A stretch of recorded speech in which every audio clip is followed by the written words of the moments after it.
Hi, everyone.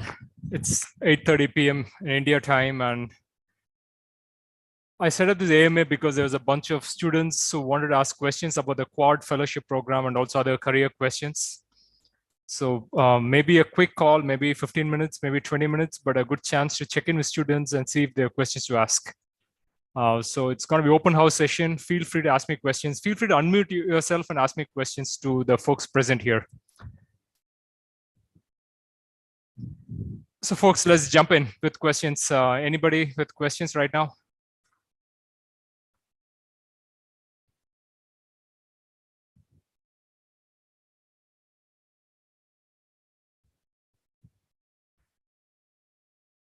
So I see a couple of people on the call. Adarsh, Rohit, any questions from your end? Do you want to type your questions?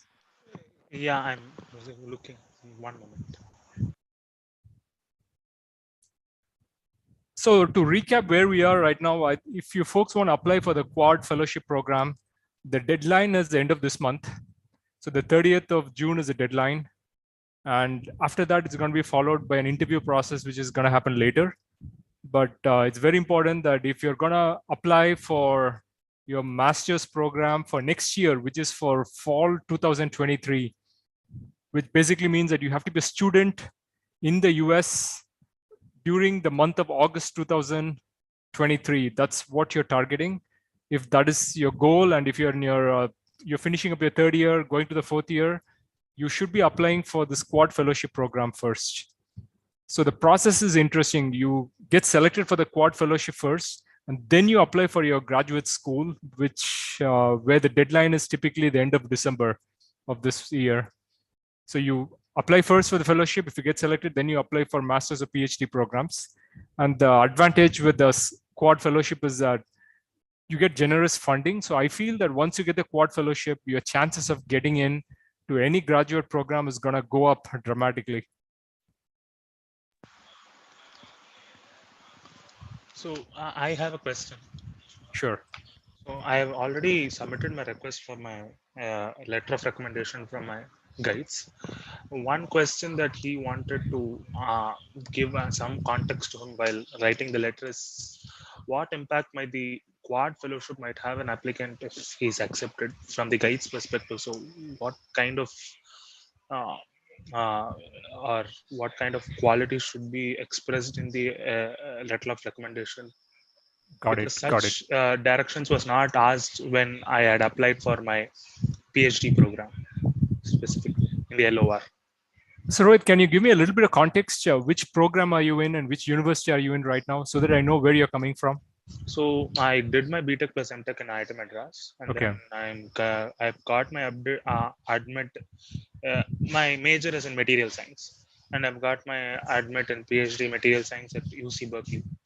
So Are you joining this year? yeah, I'm joining fall 2022. Oh, got it. So, okay, interesting. So you're going to join this year, and then you'll be eligible for the Quad Fellowship for August of 2023. Yes, because at that time I'll be into my PhD program. Very interesting. Rohit, if you ask me personally, I think you have a really strong case because you've already been accepted to a really good program for a proper STEM field, which is material science and so on. So that's absolutely fantastic.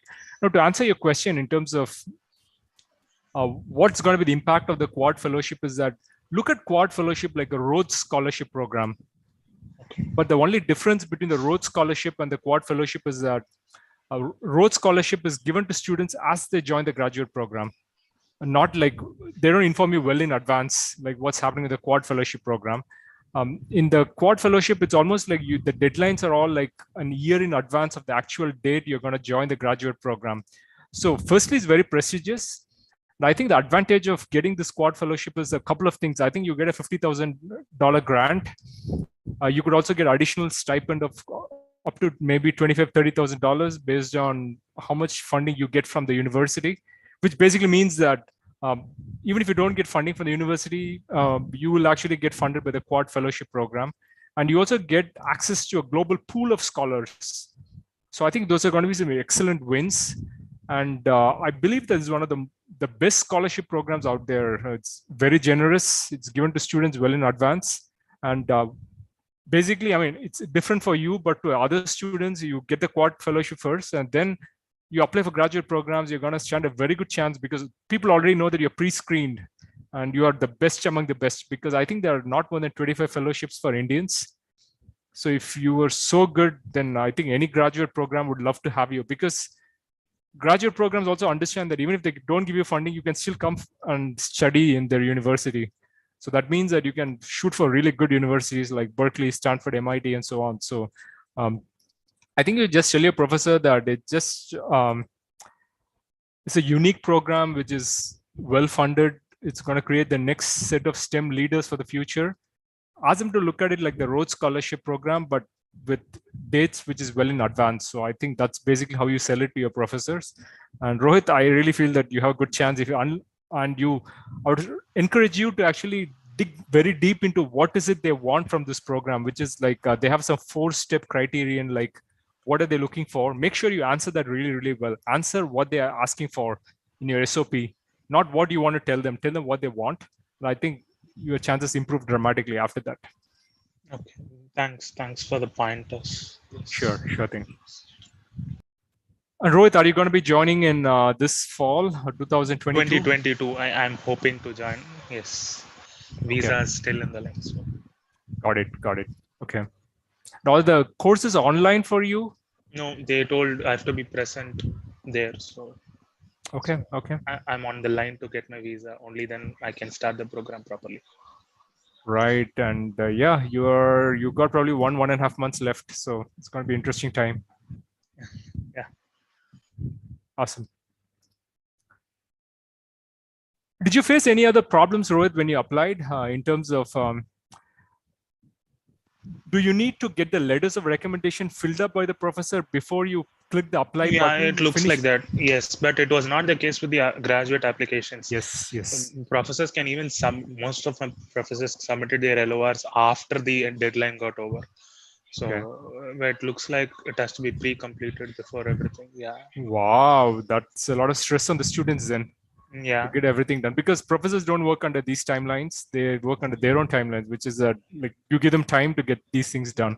Yes, and the LOR description is a little different. I have not got an LOR for an fellowship first time, so it is just back and forth between the professor and me, asking how should it be written. So, yes. I mean, you would want to tell the professor to focus on the 4 points. Like typically, a letter of recommendation has a lot more freedom for the professors. They can write what they want, but here they really judge you on 4 criteria. So make sure that you pass on the criteria to the professors and do the write-up based on the criteria. Okay, got it. Yeah, I think that should help, and give them some supporting evidence in terms of what have you done so far sure. for all those criteria. Okay. Like the more concrete the examples are, the better it's going to be in terms of your application. Okay, I'll give examples. I'll support them with the examples, okay. Like certificates and so on.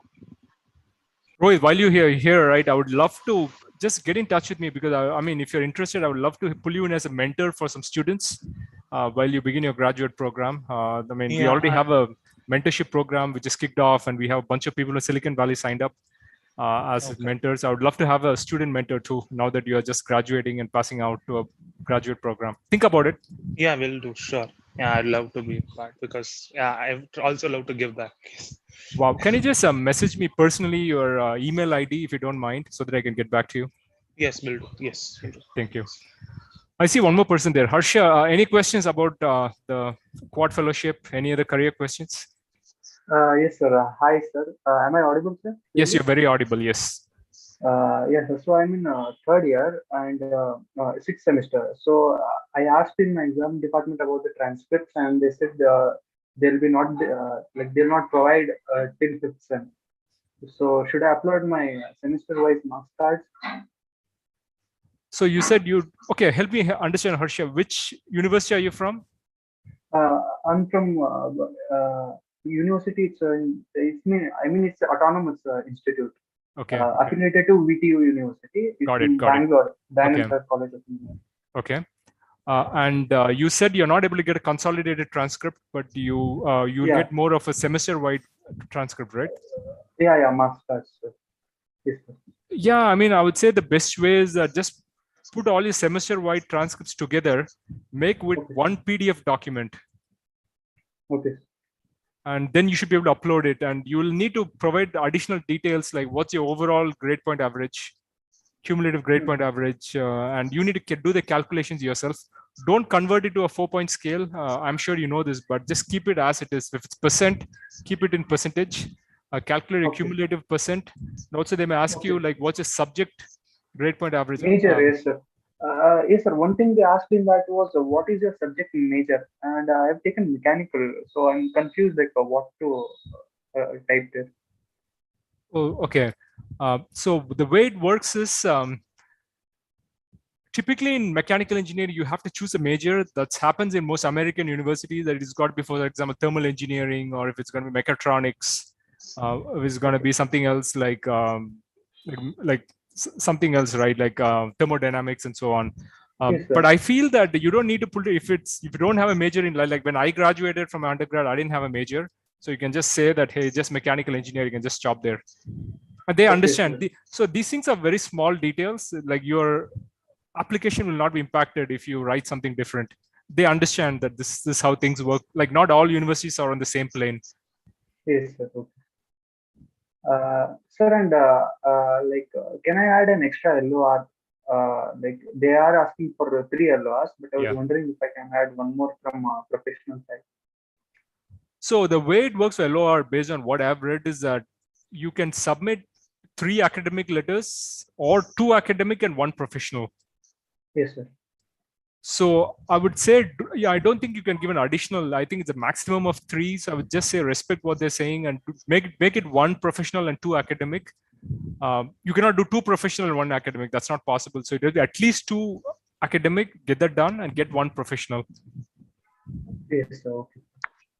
And the way it works is that, I don't know, again, what you mean by professional, but if you actually worked under a professor at a different, say, research lab, it is actually end of the day counted as academic letter. As long as it's affiliated to a university's academic, it doesn't need to belong to your own same university. Professional basically means someone who is not in academic setting, like working in corporate. That's the intent of the professional letter of recommendation. Okay, sir. Good. Got it, sir. Thanks. Awesome. But otherwise, is your application going good? Yes, sir. Sir, I was wondering, like, is it like 7.8 average sounds good, like overall? Harsha, I think one of the criteria, there's a 4-point rating scale for students, and one of them is grade point average. I think they ask you something like STEM excellence. That's what they say. I think a big weightage of STEM excellence is going to be the grade point average. I think it depends. I think VTU is a well-known university. I don't know like how they are going to normalize the scores. So most universities, I mean, most places where you apply to have a good understanding of how to normalize. So for example, an 8 GPA from say one IIT may be equivalent to a 9.5 from other IIT where the grading is easier. Likewise, each university is also different. So they will compensate for it and they will do their own calculation. So that's their work. So I would just say focus just on like, it's also something you cannot change, right? It's something done in the past. Yes. So just look forward, look at the 4 points they want you to write an answer, and in your SOP, don't generically give an answer. Answer exactly what they're asking you. Okay, sir. Like they ask you questions like passion of the intersection of science and society and all that, right? So just answer those questions exactly in terms of what have you done so far? Where is your passion? Where do you want to give back in the future? What is your plans? And make sure it's realistic when you write your letters. Okay, sir.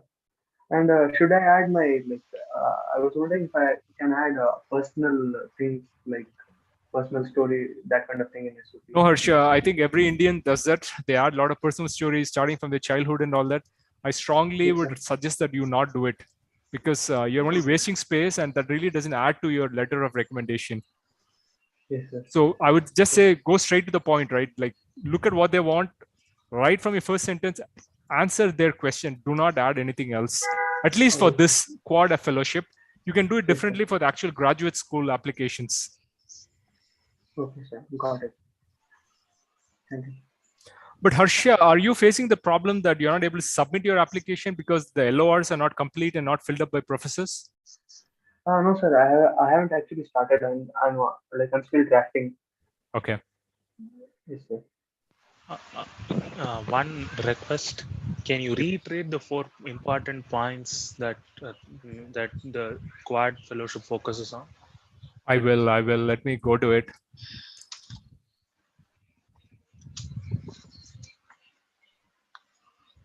Yeah, so they say under the apply button, that's quadfellowship.org/apply. If you go to that link, it tells you what they say we look for, and they add 4 parameters out here: academic excellence in science, technology, engineering, or mathematics. Point 1. Point 2 is a passion for the intersection of science, society, and policy. Capacity to build differences, to bridge differences is the 3rd point, and orientation towards results. That's the 4th point. Where under the website? Can you? Yeah, I just missed it. Yeah, I'll send the link here. I'll put up Yeah. the link in the comments. Yeah. So it's quadfellowship.org/apply. Yeah, okay. Yeah, got it. Sir, So in capacity to bridge differences, can you give an example? Like how should we approach okay, to write that? take my advice with a pinch of salt. Again, I'm a HR recruiter, manager, director. I'm not directly involved with the selection process, but if you ask me personally, I would say that let me just go through it one by one, Harsha, so that I answer your question. First point, Yes, academic yes. excellence is pretty much 2 things. One is your grade point average, what courses you took. Like sometimes people take very easy courses.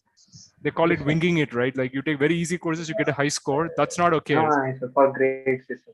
You need to take difficult courses and get a high score. That's important. Taking easy courses will not add value. And doing research, like what research have you done in terms of working with professors in your university? Have you worked with the research labs? Have you worked in a professional setting doing good research? So that's point number 1. And I think that's super important because the Quad Fellowship is meant to build expertise among the Quad countries for the future. Okay, so that's point 1. Point 2 is the passion for intersection of science, society, and policy. So it's not just about having the STEM expertise. It's also about like how will you impact society and the public, the people in terms of some of the research you're doing. So you may want to talk about like, are you doing work, for example, if it's a metallurgy, material science space, are you working on say nano composites, which can impact the way people lead their lives in the future? Will it impact low income people in impoverished countries and undernourished countries, in terms of will it help their life in some way, and do you have passion towards that sort of research? I think those are the things looking for. How do you give back to society? And they also mentioned very clearly that the research you have done, the internships you have done, those things are important, along with the academic indicators of commitment, which are your grade point average, your letters of recommendation, and so on. So there's a lot of linkage between academic excellence in STEM and passion for the intersection of science, society, and policy. The third piece is around bridging differences. So it's about, again, this is a tough one to do because you folks are in university, you're not yet come to the workplace, but how do you work with people who are unlike you? And have you done anything in your life which could be, for example, volunteer work? Have you tried to improve the life of people from different backgrounds? How do you work with them? Have you worked in a lab setting with people who are unlike you? And have you tried to bring them all together? Have you coached and mentored maybe people who are your juniors in terms of Yes, bringing sir. them up to speed? So you touch upon some of these things in terms of helping people. How do you bridge gaps? So that's something you can touch on. The last one is orientation towards results. In terms of whatever you write, it's not just of what you did, right? A lot of people do a lot of things, but what did you accomplish at the end of the day in terms of results you accomplished? Did you bring a change in terms of productivity? Did you bring a change in terms of the research process? Did you bring a change in terms of research protocol? So just the orientation towards creating change and capturing it with numbers, I think that shows the commitment you have to actually being a like go-getter, getting work done. They want to measure how much you are not just a thinker, but also a doer. I think that's what they're trying to measure. Okay, sir. Cool. Thank you. The last 2 is going to be tough if you ask me personally, because again, like as students, there's only you folks just had only a couple of years. So this is more for professional employees, this capacity to bridge differences and orientation towards results. So they're also looking for outstanding candidates. So they're looking for the superstars even among the universities in India. So if you've done something remarkable, you may want to focus on it. Sure, sir. Sure, sir.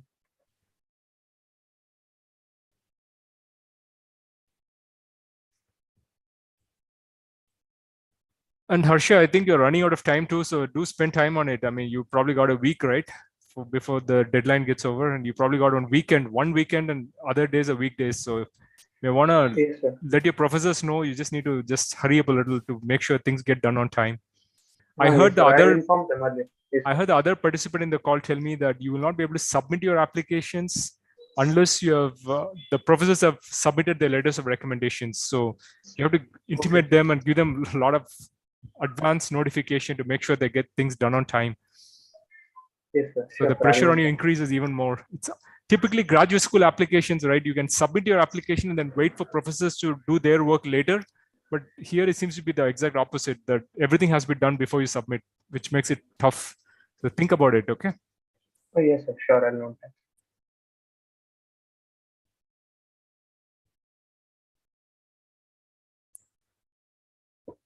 Okay, I do not see any other questions. Let me just check if there's any other questions coming to me on YouTube. It's live streaming. I've not seen anything so far. So, okay. So Harsha, unless you have other questions, I'll wind up this call. No, sir. I cleared my questions, sir.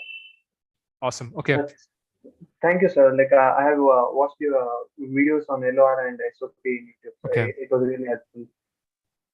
And Harsha, there's just a lot of material available online, right? I'm just trying to like paint like 0.001% of the total picture.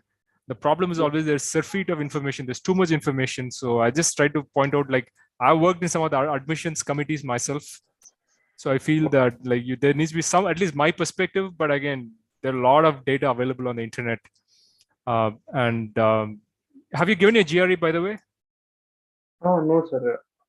Okay. I haven't studied. Okay, sounds good. Okay. If you have other questions, let me know in the Careerbolt, the WhatsApp channel or Discord, whatever, right? I'm open to answering questions. Okay, sir. Sure. Thanks, everyone. Appreciate your time. Bye-bye.